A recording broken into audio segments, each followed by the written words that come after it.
Bonjour à tous et à toutes, bien-aimés membres du ministère de la clinique spirituelle. Je suis très heureuse de pouvoir vous accueillir dans cette nouvelle semaine. Je vous salue dans le nom précieux de notre Seigneur Jésus-Christ, sa grâce qui nous accueille dans cette journée, sa lumière qui nous accompagne. Peu importe les instants de météo dans le lieu où vous me recevez en ce moment, j'apporte dans votre maison la lumière de Dieu. J'apporte dans votre cœur la lumière de la bonne parole, l'annonce de l'évangile. Est-ce que nous sommes prêts à le recevoir aujourd'hui? Est-ce que nous sommes prêts à accueillir le Seigneur dans sa divine présence? Bien-aimé dans le Seigneur, je souhaite que tu ailles bien aujourd'hui. Je souhaite que tout se passe au mieux pour toi et toute ta famille. Je souhaite également que les projets que tu as formés dans ton cœur, que le Seigneur les agrée et qu'il te permette de pouvoir les exaucer dans le nom de Jésus. Aujourd'hui, j'ai eu envie de vous proposer quelque chose d'un peu particulier qui vient d'un groupe qui s'appelle City Praise et le titre de ce morceau c'est The Gathering, The Encounter Album, donc dans l'album Encounter. Est-ce que nous sommes tous prêts et prêtes à entendre ce merveilleux morceau?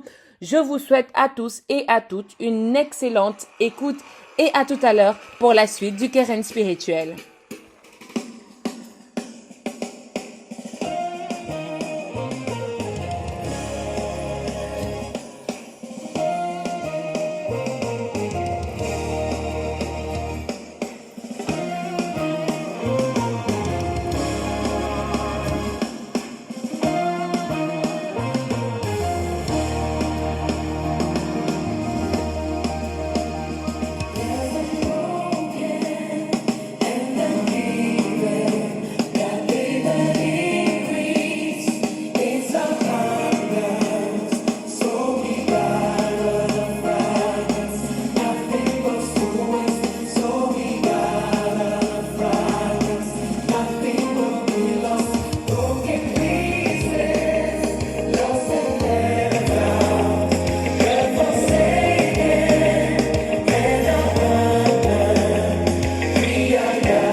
souhaite que ce morceau ait fait du bien à un très grand nombre d'entre nous.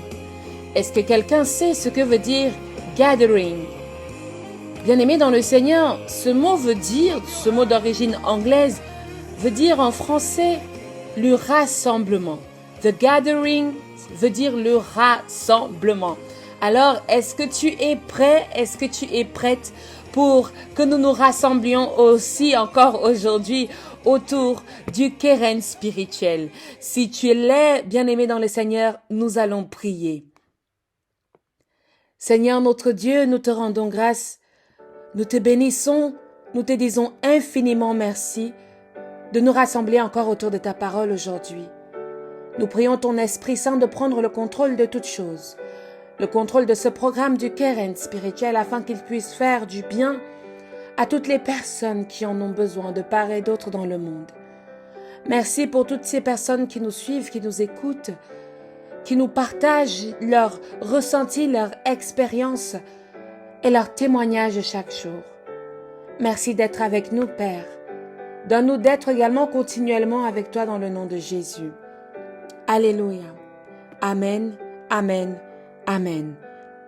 Bien-aimés dans le Seigneur, je vais nous inviter à partager la parole de ce jour dans le livre de Galates. Nous sommes dans le livre de Galates au chapitre 1. Nous allons lire ensemble du verset 6 au verset 10. Galates chapitre 1, verset 6 à 10, dans la version de Louis II, au nom du Père, du Fils et du Saint-Esprit. Il est écrit: « Je m'étonne que vous vous détourniez si promptement de celui qui vous a appelé par la grâce de Christ pour passer à un autre évangile. Non pas qu'il y ait un autre évangile, mais il y a des gens qui vous troublent et qui veulent renverser l'évangile de Christ. Mais quand nous-mêmes, quand un ange du ciel annoncerait un autre évangile que celui que nous avons prêché, qu'il soit anathème. Nous l'avons dit précédemment, et je le répète à cette heure, si quelqu'un vous annonce un autre évangile que celui que vous avez reçu, qu'il soit anathème. Et maintenant, est-ce la faveur des hommes que je désire ou celle de Dieu? Est-ce que je cherche à plaire aux hommes? Si je plaisais encore aux hommes, je ne serais pas serviteur du Christ. Parole du Seigneur, nous rendons grâce à Dieu. Bien-aimés dans le Seigneur, je veux nous parler ici de l'inconstance. Est-ce que quelqu'un peut notifier ce thème et dire avec moi l'inconstance? Qu'est-ce que c'est que l'inconstance, bien-aimé? C'est le fait de ne pas être constant dans notre façon de faire, dans nos décisions, dans nos habitudes. Le fait de prendre des décisions et la minute qui suit, nous prenons d'autres décisions.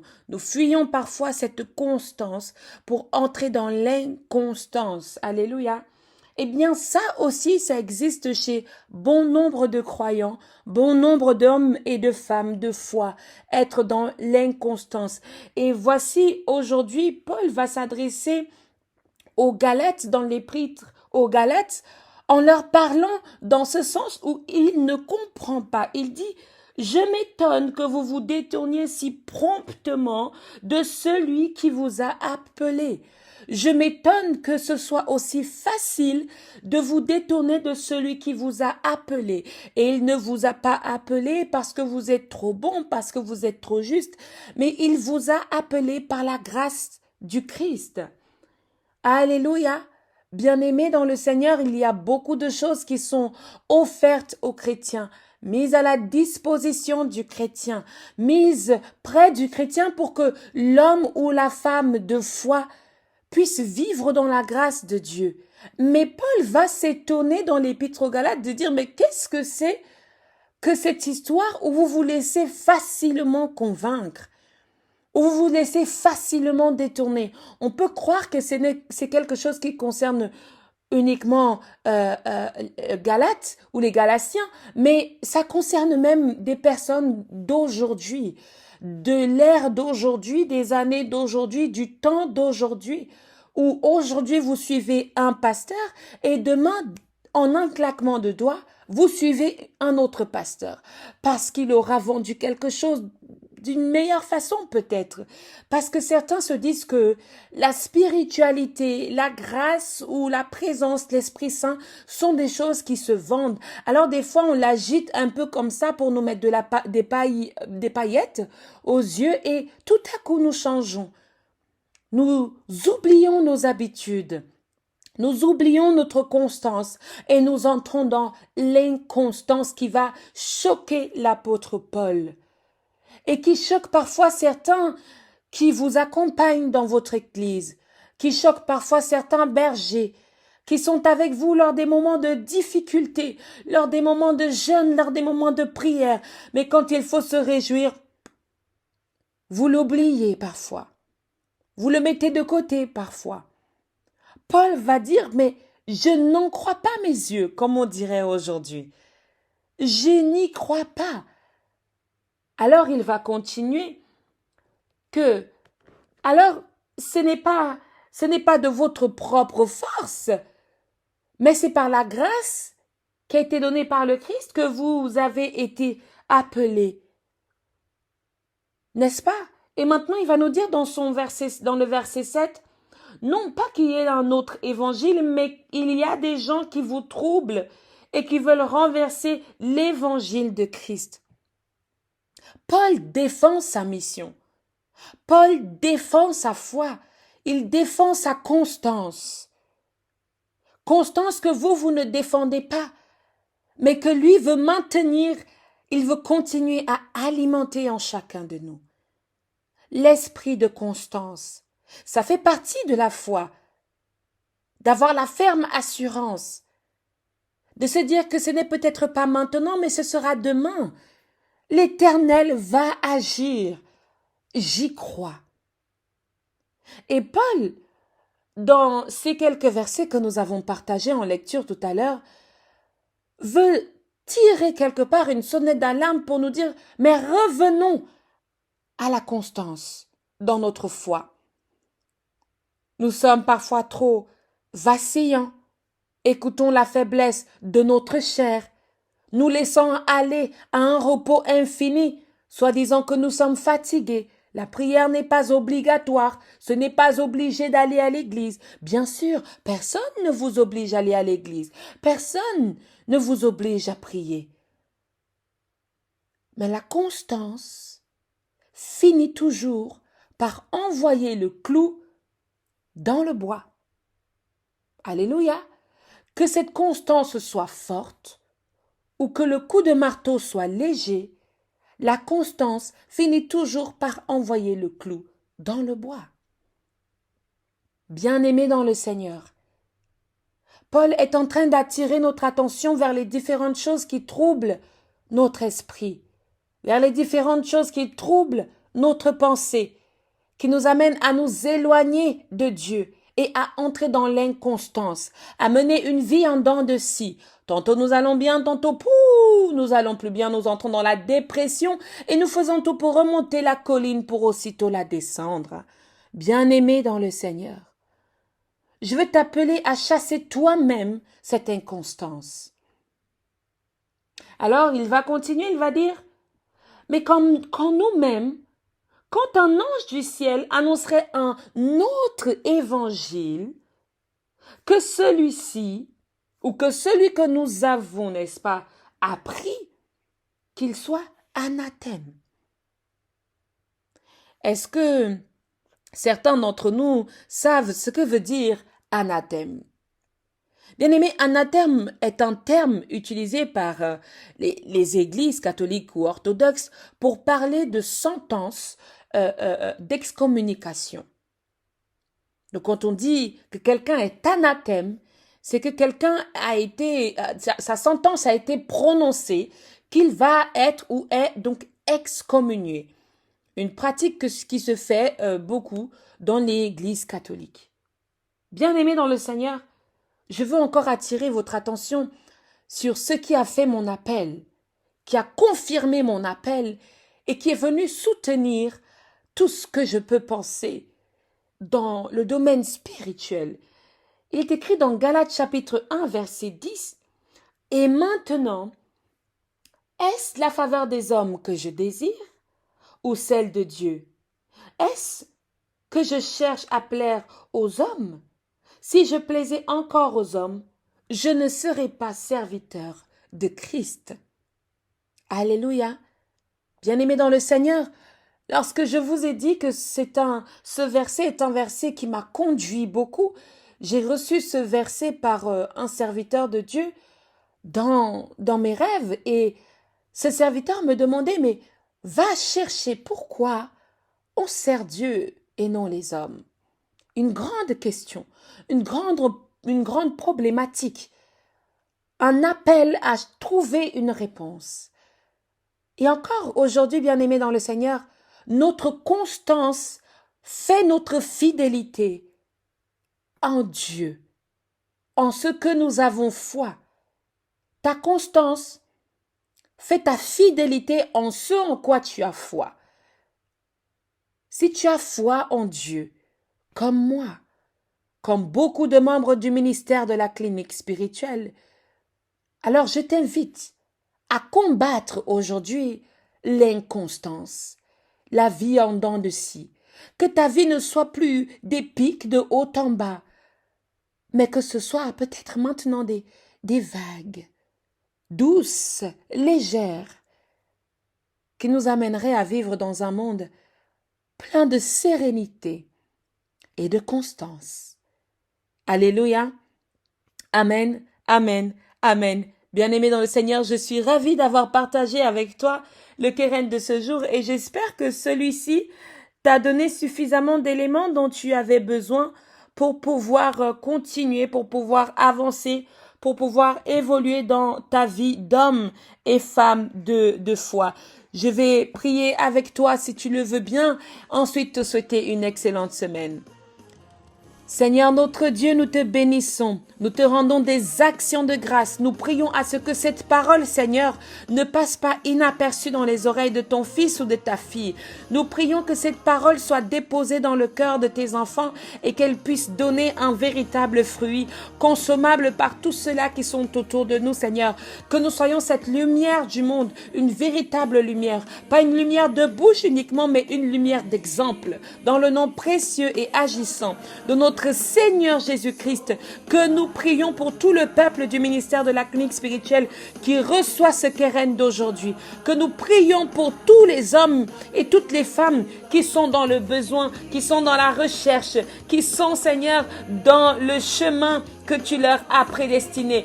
Donne-leur la force, Père, dont ils ont besoin, afin que chaque jour, ils ressentent un peu plus ta présence dans le nom de Jésus. Amen, amen, amen. Bien-aimé dans le Seigneur, le ministère de la clinique spirituelle veut te souhaiter une excellente semaine. Nous te disons à la semaine prochaine pour un nouveau rayon de soleil partagé avec le Keren.